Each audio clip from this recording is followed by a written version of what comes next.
Thank you, President Lula, and I thank you for the invitation. Excuse me. And I thank the government of Brazil for the exceptional hospitality. As some speakers around the table indicated, that today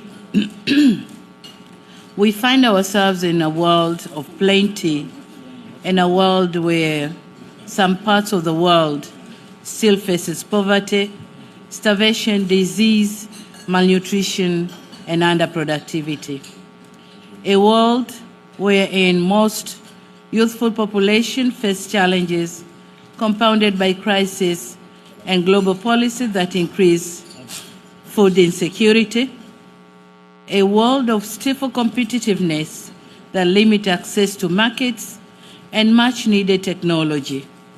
A world where many still awaits globalization promise of prosperity to be met, while remaining optimistic that global governance reforms will lead to both fairer representation and access to the resources needed to eradicate poverty.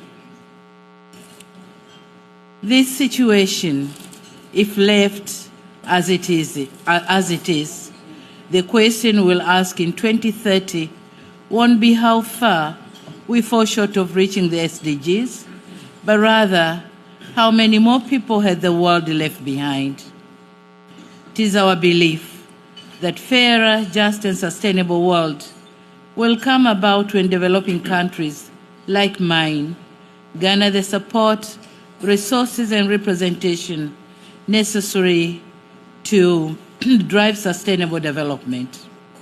Despite this situation, however, and as constrained as we are, the United Republic of Tanzania has managed to undertake major policy and institutional reforms coupled with targeted investments to transform our agri-food systems. With almost 62% of our workforce in agriculture, our efforts raised the sector's growth rate to 4.2%, brought food self-sufficiency level to a high of 128%, and reduced poverty level to 26.4% in 2023.